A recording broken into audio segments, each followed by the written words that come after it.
Welcome everyone, welcome to our channel AK diploma classes. तो basically आज से हम लोग स्टार्ट करने वाले आरसीसी यानी कि रेनफोर्स सीमेंट कंक्रीट। ठीक है, तो आज हम लोग जो है आरसीसी का सिलेबस देख लेते हैं। ठीक है, क्योंकि कोई भी सब्जेक्ट पढ़ने से पहले हम लोग को क्या सिलेबस को का पता रहना बहुत ही जरूरी है और कौन सा टॉपिक कितने नंबर में पूछा जाता है। ठीक है, हम लोग का जो बेसिक जो मेन क्या है, मेन क्या क्रैक करने का है कि एसएससी जेई। तो SSC JE point of view से हम लोग को मतलब कौन सा चैप्टर का वेटेज सबसे ज़्यादा है, ठीक है, उसके अकॉर्डिंग पढ़ना चाहिए। तो देखिए सबसे हम लोग पहले सिलेबस के बारे में हम बात कर लेते हैं। तो देखिए आरसीसी में सबसे पहले हम लोग इंट्रोडक्शन पढ़ेंगे। इंट्रोडक्शन में क्या पढ़ेंगे तो आरसीसी रेनफोर्स सीमेंट कंक्रीट। तो उसमें देखिए उसमें 3 वर्ड है, रेनफोर्स सीमेंट और कंक्रीट। तो कंक्रीट के बारे में पढ़ेंगे। ठीक है, कंक्रीट से रिलेटेड जितना भी है डेटा, ठीक है, ये जितना भी बेसिक है वो हम लोग पढ़ लेंगे। और ऐसे तो कंक्रीट जो हम लोग बीएमसी में भी पढ़े हैं। ठीक है, तो मतलब इसमें जो जरूरी है वो हम लोग पढ़ लेंगे। ठीक है,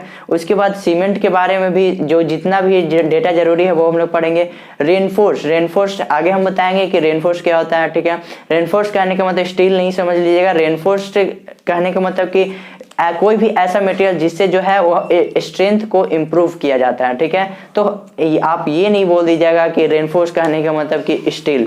ठीक है, ये गलत है। स्टील नहीं, स्टील के वहाँ पर कोई भी मटेरियल हो सकता है जो कि स्ट्रेंथ को इम्प्रूव करता है। ठीक है, तो ये हो गया इंट्रोडक्शन में हम लोग पढ़ेंगे। और जितने भी ग्रेड के है, M20 ग्रेड, M30 ग्रेड, कौन सा उसका कंडीशन है, माइल्ड, मॉडरेट, सीवियर, जितना भी प्रॉपर्टीज है, जितना मतलब सारा का सारा बेसिक जो इंट्रोडक्शन जो हम लोग पढ़ेंगे इसमें। ठीक है, नेक्स्ट है हमारा बीम एनालिसिस। ठीक है, बीम का हम लोग एनालिसिस करेंगे। सबसे पहले सिंगली रेनफोर्स बीम के बारे में हम लोग मतलब जानेंगे। ठीक है, सिंगली रेनफोर्स बीम में क्या करते हैं कि न्यूट्रल एक्सिस के नीचे हम लोग टेंशन जोन में क्या स्टील प्रोवाइड करते हैं। क्यों प्रोवाइड करते हैं? क्योंकि वहां पर बेंडिंग फेलियर आता है। तो बेंडिंग फेलियर से बचने के लिए हम लोग सिंगली रेनफोर्स बीम का एनालिसिस करते हैं। ठीक है, एनालिसिस के बाद उसके बाद डबली रेनफोर्स बीम का करेंगे, यानी कि कंप्रेशन और टेंशन दोनों जोन में बार को प्रोवाइड करेंगे। कैसे प्रोवाइड करेंगे, क्यों प्रोवाइड करेंगे, जब टॉपिक आएगा तो हम लोग बहुत ही अच्छी तरीके से समझेंगे। ठीक है, और क्यों प्रोवाइड करते हैं। ठीक है, तो ये भी हम लोग समझेंगे। उसके बाद फ्लेंज बीम में हम लोग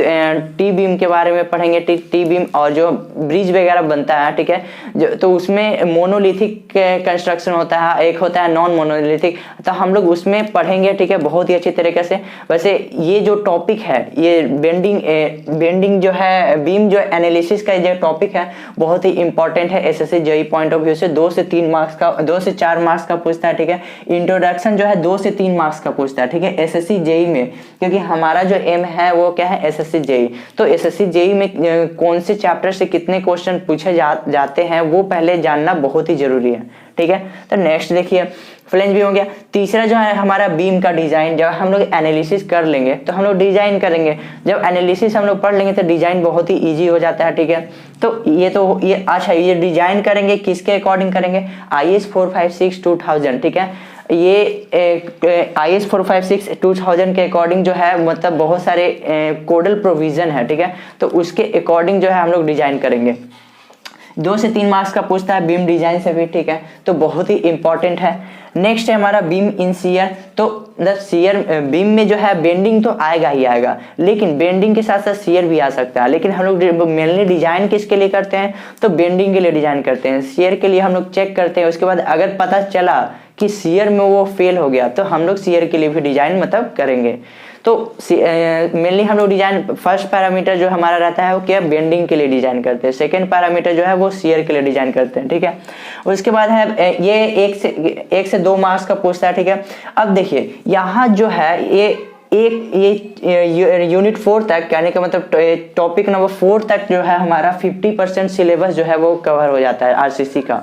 ठीक है, कहने का मतलब ये जो 4 टॉपिक है, ठीक है, ये 4 टॉपिक से आपको 50% आरसीसी का क्वेश्चन जो है बन जाएगा। और बाकी का जो 50% है वो जो है ये छोटे छोटे टॉपिक्स है जो 1 से 2 मार्क्स या 1 मार्क्स का पूछता है या तो नहीं भी पूछता है। ठीक है, तो ये सब छोटे छोटे टॉपिक है जिसमें आ जाते हैं, जैसे कि बीम इन टॉर्जन 1 मार्क्स का पूछ सकता है या नहीं भी आता, बहुत ही कम चांस है टॉर्जन से पूछने का। ठीक है, टॉर्जन के लिए हम लोग डिजाइन कब करते हैं? टॉर्जन के लिए बेसिकली हम लोग डिजाइन करते ही नहीं, क्योंकि देखिए बेंडिंग में जब अगर वो फेलुअर नहीं होगा तो उसमें टॉर्जन आएगा नहीं। तो टॉर्जन के लिए इसका स्पेशल कंडीशन होता है, ठीक है। उसमें इस प्रकार से लोड लगता है कि उसमें जो बीम है जो रोटेट यानी कि ट्विस्टिंग आ जाता है, तो उसके लिए डिजाइन करते हैं, ठीक है। बहुत ही कम क्वांटिटी में मतलब ट्विस्टिंग देखने को मिलता है, तो हम लोग उतना उसको मतलब लेके नहीं चलते, ठीक है। और टॉर्जन जो है वो एग्जाम पॉइंट ऑफ व्यू से इंपॉर्टेंट नहीं है, तो हम लोग फिर भी पढ़ेंगे, ठीक है। नेक्स्ट है बॉन्ड एंड एनकरेज, ठीक है। बॉन्ड एंड एनकरेज, ठीक है। बॉन्ड क्या होता है? बॉन्ड जो देखिए, बॉन्ड करने का मतलब देखिए हम लोग पढ़े रहे क्या आरसीसी बीम के बारे में, तो उसमें दो मटेरियल होते हैं, एक स्टील और एक कंक्रीट। तो स्टील और कंक्रीट के बीच जो बॉन्ड है, बॉन्ड स्ट्रेंथ, उसके बारे में पढ़ेंगे। कहने का मतलब वो कितना एक दूसरे से बॉन्ड बनाया हुआ, बॉन्ड स्ट्रेंथ उसका कितना है, बॉन्ड रेजिस्टेंस कितना है, ठीक है, ठीक है। तो उसमें वो हम लोग पढ़ेंगे। और उसके बाद एनकरेज, जब हम लोग बॉन्ड चेक हो जाता है तो उसको हम लोग दोनों साइड से क्या करते हैं, जब मतलब स्टील बार को प्रोवाइड करते हैं, ठीक है, तो बॉन्ड बढ़ा दिया, तो जो स्टील बार को दोनों साइड से एनकरेज कर दिया जाता है, यानी कि बांध दिया जाता है।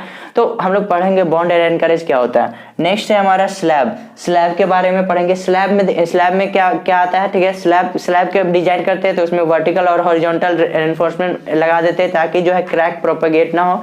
पढ़ेंगे बहुत ही, लेकिन ये जो है वो टॉपिक इंपॉर्टेंट नहीं है एग्जाम पॉइंट ऑफ व्यू से, ठीक है, लेकिन फिर भी पढ़ेंगे। 1 से 2 ये बॉन्ड एंड एनकरेज जो 1 से 2 मार्क्स का पूछता है, स्लैब भी 1 से 2 मार्क्स से पूछता है। स्लैब में हम लोग एनालिसिस भी पढ़ेंगे और डिजाइन भी पढ़ेंगे और रिब्ड स्लैब के बारे में पढ़ेंगे, ठीक है। रिब्ड स्लैब क्या होता है। नेक्स्ट है कॉलम के बारे में पढ़ेंगे, कॉलम का डिजाइन के बारे में पढ़ेंगे, ठीक है।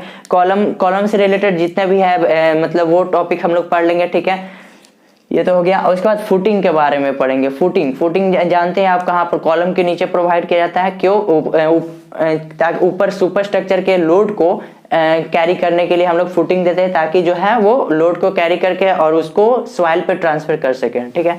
ये तो हो गया। मिसलेनियस में हम लोग पढ़ेंगे WSM करने। अच्छा, ये सब जो पढ़ रहे हैं, ये beam mean shear beam, flange beam, W reinforce beam, सब सारा का एनालिसिस डिजाइन ये हम लोग LSM से पढ़ेंगे, लिमिट स्टेट मेथड से, ठीक है, अकॉर्डिंग टू IS 456/2000। अब ये देखिए मिसलेनियस में WSM पढ़ेंगे, WSM वर्किंग स्ट्रेस मेथड, ठीक है। एक 0 से 1 मार्क्स में, कहने का मतलब 1 मार्क्स में पूछता है, बहुत ही ज्यादा इंपॉर्टेंट नहीं है, ठीक है। रिटेनिंग वॉल और वॉल के बारे में पढ़ेंगे, ठीक है। बस तो यही हमारा आरसीसी का सिलेबस है। तो हम लोग नेक्स्ट लेक्चर से हम लोग क्या करेंगे कि इंट्रोडक्शन से स्टार्ट करेंगे। इंट्रोडक्शन से हम लोग एकदम बेसिक से स्टार्ट करेंगे, ठीक है। बेसिक से करने का मतलब कि एकदम शुरू से, और मतलब आपको आता है तो अच्छी बात है, अगर नहीं आता है तो भी कोई दिक्कत की बात नहीं है, ठीक है। तो मिलते हैं नेक्स्ट वीडियो में। आई होप आपको आज का ये तो मिलते हैं नेक्स्ट वीडियो में। Thank you.